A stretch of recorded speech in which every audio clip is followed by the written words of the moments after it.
action. Welcome to Hello, good evening, happy Thursday. Happy Thursday. Herman was seeing all your comments pop in and he was saying, oh no, are they watching us As already? we're talking here about God knows what. We were preparing for tonight's topic, which is it's actually one of my pet peeves. I was thinking about it this week. You have a pet peeve. I have a pet peeve. You have things that people do that upset you. That is going to be tonight's topic, is one of my biggest pet peeves. So, are you I've ready? got thousands. I'm just surprised.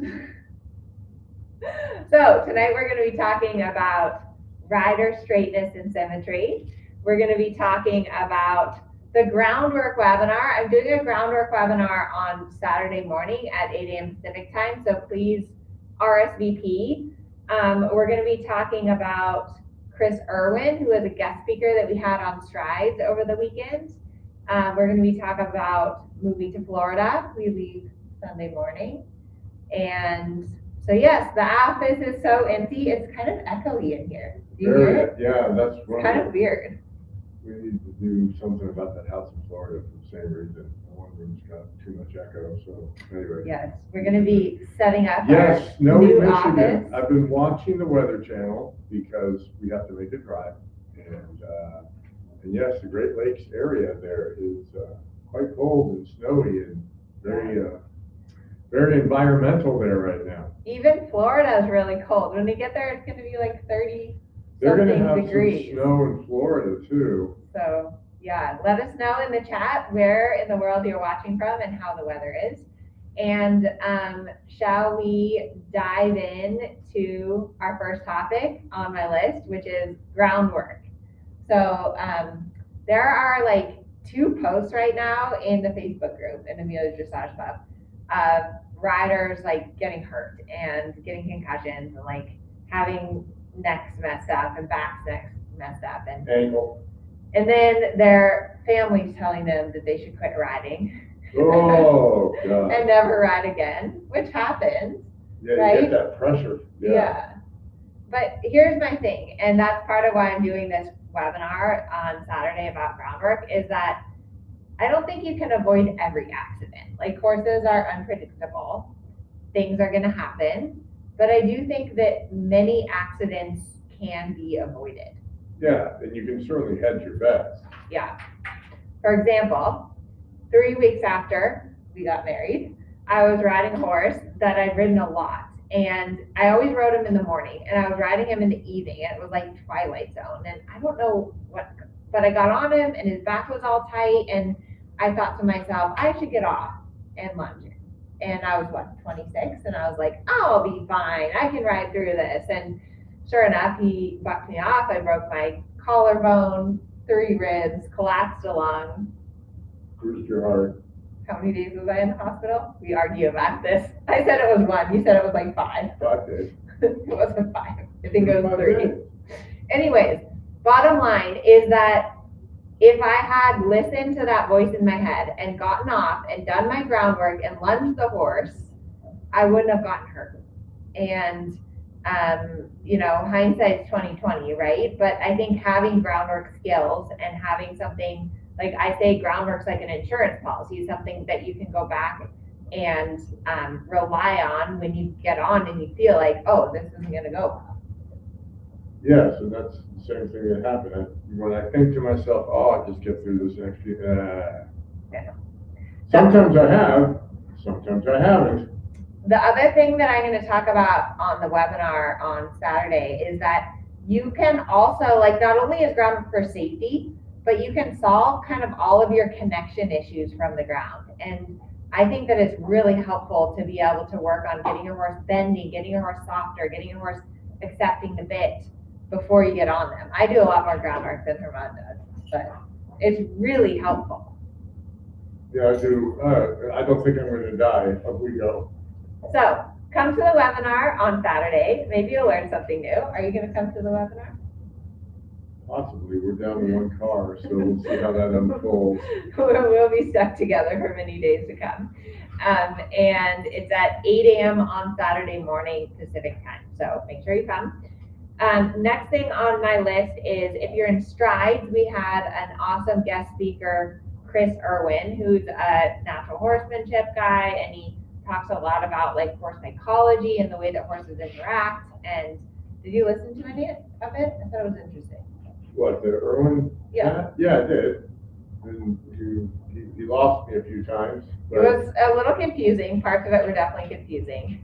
But what I really liked about what he talked about was that we need to have boundaries to keep, in order for our horses to trust us, that they're going to stay safe. Which I think is a hard concept for a lot of people to understand. Yeah. Like being nice to your horse and never telling your horse, no, don't do that, pay attention, here's the plan.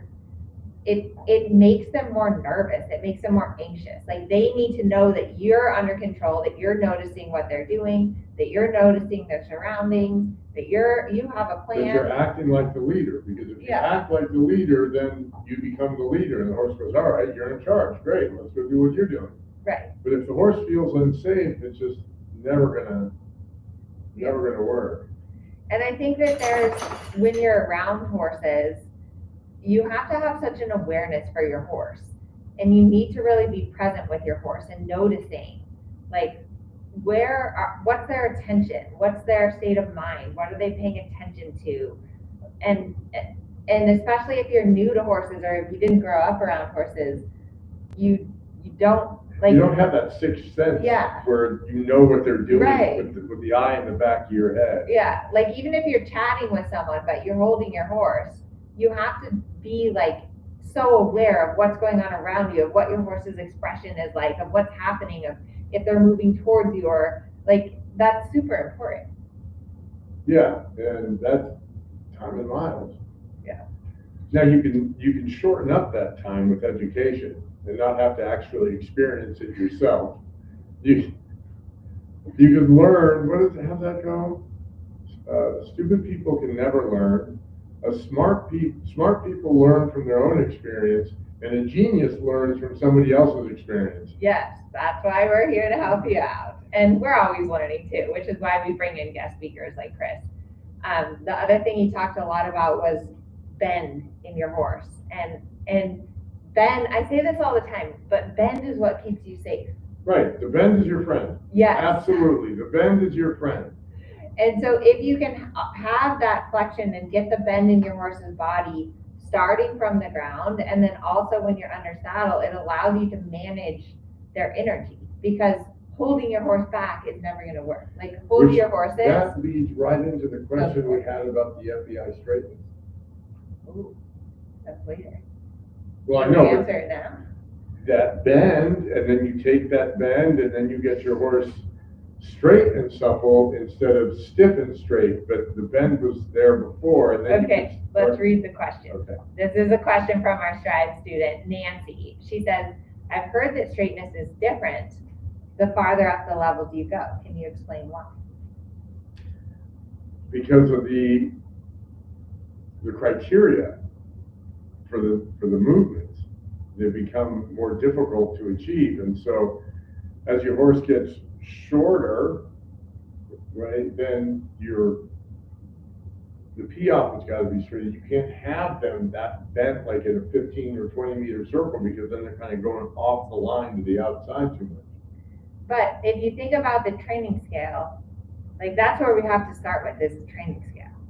Because training scale, rhythm, suppleness, connection, impulsion, straightness, and then collection. Like straightness is the 5th level of the training scale. Yes.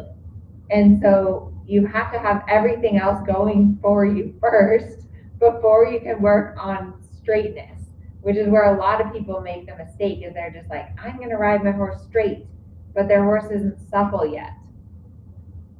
Absolutely. So suppleness equals bend. You have to have bend before you can ride your horse straight. Right. Why do we ride so many circles in dressage? To make our horses straight. Yes. But I don't know, like a straight horse is a straight horse. And certainly as you move up the levels, your horse should become straighter. Like, but it will still be supple. Yes. But for example, often when we start training a young horse every horse has a stiff side and a hollow side. And so over the years of training that horse, you want the horse to become more even through the suppleness exercises. You want your horse to become more even and straight, but they'll always have slight asymmetry, just like us. Yeah. And then, but but her question asked, why is straightness different at the FEI level? Because collection. Right, and what is required, the movements require that. Right. And like you said, with the Piaffe, it's much harder to keep your horse straight in the Piaffe than it is just trotting down the center line or trotting down the rail. But that's where it's super important, because when you go to collect your horse, they want to fishtail around to avoid carrying behind, which is what we were working on. Herman gave me a great lesson today on Kensington. No, thank you. But we worked a lot with, so Kensington is, I think he's 11 this year, and he's schooling like the I2. And we worked a lot on straightness, because Kensington he's kind of stiff. And so then when you go to collect him, he doesn't stay between, he doesn't stay between the aids going to the front. But the hard part about straightness is that you can't always feel it. Like, that's where a lesson or eyes on the ground or mirrors or video is really helpful, because you're like, do you mean for him to be overbent left, drifting right? Why are you doing that? Right, because sometimes you need to, and I get it. Oh my God, my horse is so stiff, I'm gonna go leg heel right now. Okay, understood. But if it's happening accidentally, then that's a problem. Yeah. If it was by design and you need some suppleness, well, then overbend them and push them sideways. It's great. Loosen them up, get them supple, so that then you can get them straight. So that leads into our next topic. This week's YouTube video, let me know in the chat if you've had a chance to watch it, is one of my pet peeves, which is about rider symmetry, like sitting straight, and specifically sitting to the inside, sitting on your inside seat bone. When do you need to sit on your inside seat bone? All the time. Circles, shoulder in, Canter apart, your canter, you're going to weight that inside. And why is sitting to the inside important? Because it helps balance your horse and get the bend around your inside leg. If you're on the other one, then they move their weight over there and you can't bend it. Yeah, because it's like, if your horse is bending like a crescent shape, right? And you need to sit on the inside to balance them. Mm-hmm. If you're sitting to the outside, then they get crooked, and then they do some weird thing to hold you up. Yeah, but I think that's the thing. When we sit incorrectly, the horse compensates for it. The horse isn't going to let you throw it to the ground and go, "Oh, you're out of balance. I'm going to fall down." The horse does some weird thing, and you do some weird thing, and there you guys go, limping through the future. Yeah, but I think sitting to the inside is really hard for a few reasons. One is because if you're turning, centrifugal force throws you out. Yes. Like a merry-go-round. And so that's why you have to consciously position yourself to the inside. Stretch that inside leg. And what I do a lot with my mare, because I really go to the right with her, is I'm always thinking about lifting my right foot off of the stirrup, so that when I lift that and I make that lighter, I have to come down on the left side. That's a good one. The other reason that I think it's hard is because, especially if you're using your outside leg, so like particularly in haunches in or half pass, where you're using your outside leg, what happens is that your body wants to go over that leg. So you can be strong with it. Yeah. And so you have to consciously say, sit inside, but use your outside leg. Yeah. So here's why this is such a pet peeve. That is sympathetic reflex, by the way. That's what that is called. I did 2 PIVO lessons, live PIVO lessons on Sunday. And I did video review sessions for Strides. And so many riders that I see sit crooked, and their stirrups are like way uneven, and their saddle's sitting off to the side.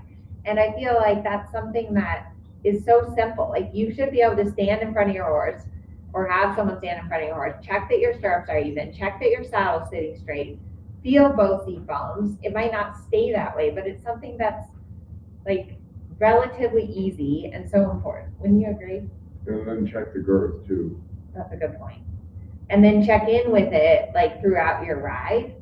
But if you could just get that where your saddle's sitting straight, you're sitting straight, your stirrups are even, it would really help, don't you think? It would. And then, so Kim Clark says, sitting to the inside is tough for me. I think it's a reason I have, oh no, wait. I have trouble getting a proper canopy. No, it was the one before I was looking at, and somebody else commented, so I can't read that. Margaret, what is that? Anyway, when you sit on the inside seat bone, the straightness of your spine changes, but how can you still be straight? Because it's about your weight, and it isn't that your spine gets crooked, you just have weight over your inside foot. You move over that, but your spine is still straight. If you stand in your chair right now, you put your stand up out of your chair and you put your feet shoulders width apart, you can slide yourself over one foot, you can slide yourself over the other foot and keep your spine straight. You don't have to collapse over. Like you can just sit here in your chair and put a little more weight in your inside seat bone and a little more weight. And I guess that's a good point too, is it's not like this. It's not drop your weight, it's move yourself. So you take your hips and you move them over that inside foot, and you can be in the center of the saddle, and that's the ribbon candy, the German serpentine, so that you're sitting on the inside, then you're in the center of the saddle, then you sit to the new inside without tipping one way or the other. It's just shifting. What would you say the percentage of weight is? Like if it's 50-50 when you're going straight, what percentage, say on a 20-meter circle, of inside versus outside? Let us know in the chat what you think is the percentage of weight. Well, I'm going to just go with my mare because it's fresh on my mind. So when I'm circling to the left, I'm going to go with 60-40. No, I'm not, because when I go to the left, I'm falling right. So in my mind, I'm thinking 75% left. Wow, 75? Right, because every time every time you see me ride, what do you tell me? You're falling to the right. You're falling to the right. The saddle to the right. You're falling to the right. So in my mind, I think 75% to the left, 25% to the right, so that I overdo it and get myself into the middle. When I travel to the right, I don't even think about it. Okay. So that's a good point, because that's kind of an instance of where you're correcting for known crookedness. Like you know that your horse is crooked and you have a tendency to go with her crookedness. So that's why you're like thinking. I exaggerate it on that side, because otherwise we're just going sideways. I'm like a boat. It's just drifting sideways. Now to the right, I'm going to go 50, if I'm traveling right, 55, 45, and I'm good. But yeah, I'm with you guys, 55, 45. But I think I've said that before, so I can tell who's like watched my stuff before. Because again, it's like with most horses, it's subtle, but I will say for you or for some of these people that I was teaching earlier this week, it is going to feel like 75, 25 to that side that you know that you. Yeah, because I need to get myself over. Yeah, interesting. All right. Emily has a question. She says, and these are questions from our Stride students. Let us know who here is our Stride students. My right leg is stronger and always gripping more. I think this is from a Symmetry related to leg length discrepancy. Any tips on the leg length issue? When I started, I had to do different stirrup lengths, but I don't do that anymore.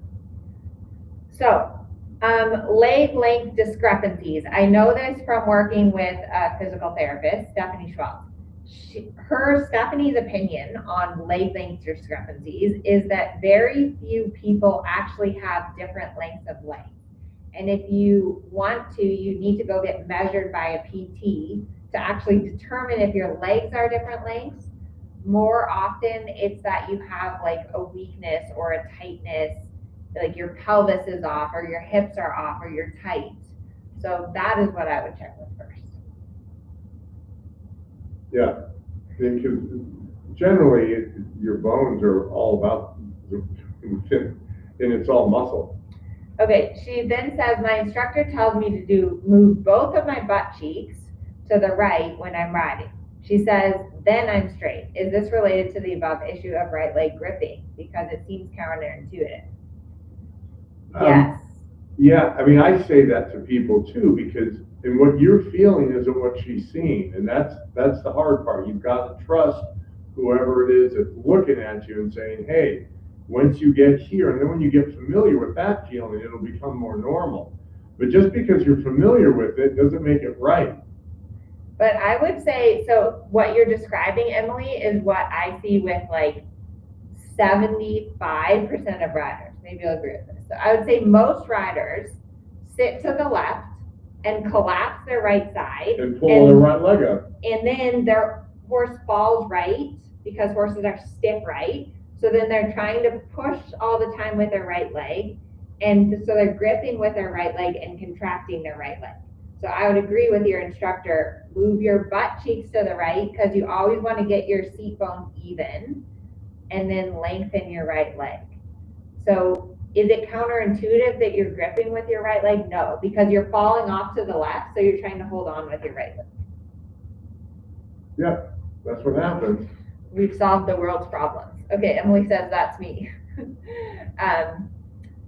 All right, well, Emily, if you did get measured, then you may actually have leg length. And then so you change your stirrup length. Yeah. And so that you can sit even. Because you always, like, your seat, you have to get your seat straight. Like, your seat is the central building. Your pelvis has to be in the saddle level. And so then if you've got one leg shorter than the other, then you just shorten that stirrup. But your seat has got to stay centered. Because if you do one of these where you're off to one side, it won't work. So if she's telling you that, I'm going to go with, because what I say is, let's say you're falling off to the left. I say put your left butt cheek into the center of the saddle. So it would be the same thing. You've moved both butt cheeks over. Okay, Sonia says, I'm left-handed, and I feel like we go to the left better than to the right. I feel like I can't get as good of an inside leg, outside rein connection going to the right. My right leg is still gaining strength, and I wasn't able to ride for 6 months last year, too, which doesn't help matters. So, yeah, so that makes sense, is that if your right leg is weak, your horse probably also leans to the right, so it's difficult to get your horse off the right leg and into the left rein. So keep doing your PT and working on strengthening your right leg. Also remember not to grip with your right leg, right? Because like Herman was out actually helping me with this with Kensington today, because Kensington leans to the right. And so then I'm not even aware of it, but I start supporting him. Like you saw that, right? My right leg was like up too much, supporting him. And so what did you have me do to fix that? Go with the other leg. And you had me like give him a bump with my right leg and then take my right leg off. Oh yeah, that was the other thing too. It was be quiet, do nothing, sharp, leave it alone. Get him to jump into your hand, leave it alone. Yeah. And so that there was more of a space of time in between the aid and then the next aid. Yes. Okay, so Emmeline says, can you give tips for while you're riding for what to think to remember this? I love when one time you said, lift your sternum high. So now is my sternum towards the heaven, is I guess what she's thinking about. So what can we do to remember to weight the inside seat bone? Sit inside. Inside heel down might help. Yeah. What does Albert say? Stand, he has a good way of saying it. Inside heel down. I forget what he said. I think he was saying, I think he says stand over your foot. On the inside? Yeah. Because, I mean, he brought it up with my mare too. Yeah. Inside seat bone. And he wants to, and what did he say? He wanted me to slide over to the inside. Yeah. Because I stood up and moved myself over and he lost his mind. He was like, no, you got to slide over. All right.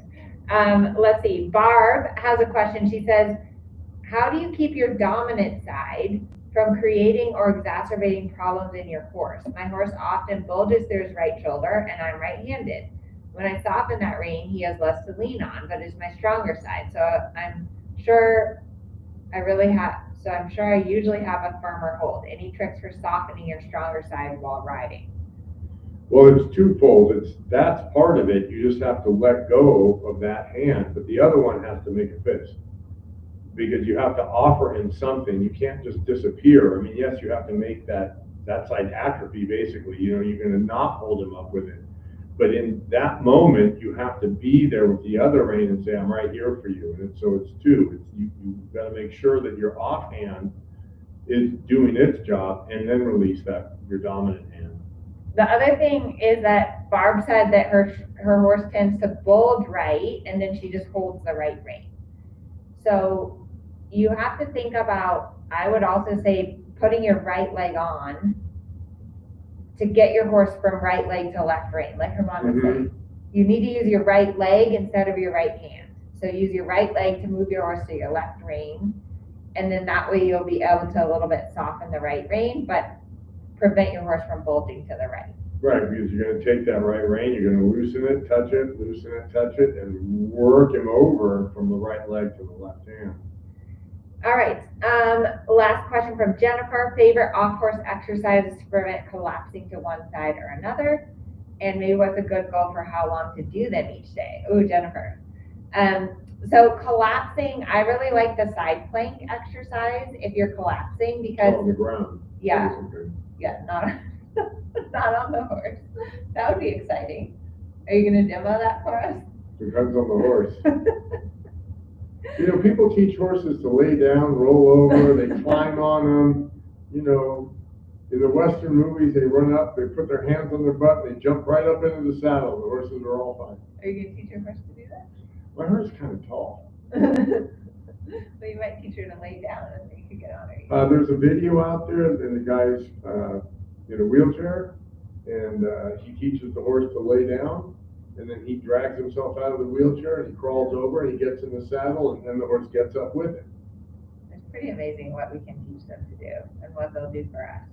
So, other exercises, I think, one thing that I've really realized, I think, especially after my back surgery, is that your glutes are really important for keeping you straight in the saddle. Like your glutes and your side abdominal muscles. Because that way, if you have a tendency to want to fall off to the left, like I mentioned most riders do, it's really your right glute med, like your outer butt, and then your muscles on the side that you need to pull yourself over there and to keep yourself straight. And the hard part about straightness is that your horse is crooked and you're crooked, and so it becomes this kind of downward spiral of you get crooked, your horse gets more crooked, you get more crooked, your horse and so you have to, itself. Yeah. And that's one of those things where you just got to know, I'm not sitting straight, move. It doesn't matter how it feels. And I also like, I call it the rider position sandwich because it's kind of like check your horse, get your horse straight. Like you were saying with Kensington today, get him off your right leg. Now check yourself, sit on your right seat bone, push your heel down, don't support it. Get your horse straight, get yourself straight. Because if you're trying to hold your horse straight, that'll never work. You're gonna get contorted and crooked. So you have to kind of fix it, sit straight, fix it, sit straight. So let us know in the chat if you enjoyed this, if you thought that it was helpful, tonight's discussion of straightness. It's definitely a process that every rider and every horse is always working on. Well, I've been riding for a few weeks and I'm sitting to the right on my horse. And it's different on every horse because every horse, again, is crooked. Every horse is crooked, every rider's crooked. And so the way that you interact with your horse is different, and then you get in habits. Right, and well, that's the other thing. The horse is so much better at training us than we are training them. So your horse wants to carry you where it's more comfortable for them. They want to carry you on their stronger hind leg. Right, because then they can burn less calories because they don't know they're going to have another meal. They're hardwired to not burn up calories because they don't know where the next meal is coming from. That's thousands of years of evolution. So they don't think, oh, I'm going to go to the gym and work out and go eat protein or whatever. They just want to do the least because they save calories. All right, so don't be too hard on yourself. keep working on straightness, try to feel those seat bones even in the saddle.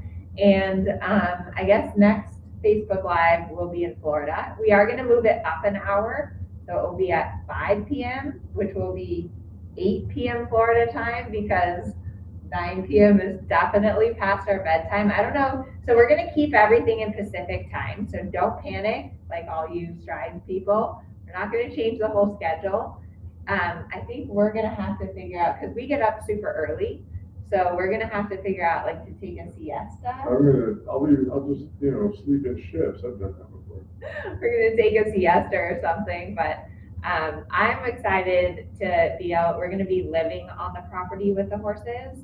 It's 350 acres and big grass pastures, and that's what I'm super excited about, is being able to just walk down the hill with the horses, and you can see them from the bedroom window. What are you most excited about? Pretty much that. Yeah. Just walk down. Oh, it's 10 o'clock. I'm gonna go look at that.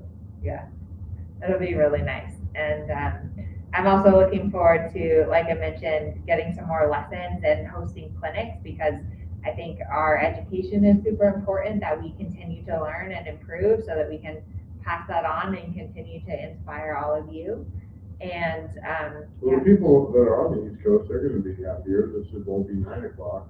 It'll be 8 o'clock for them too. It'll be an hour. True. So that's better. Yeah. So anyways, we will see you next week and have a wonderful evening.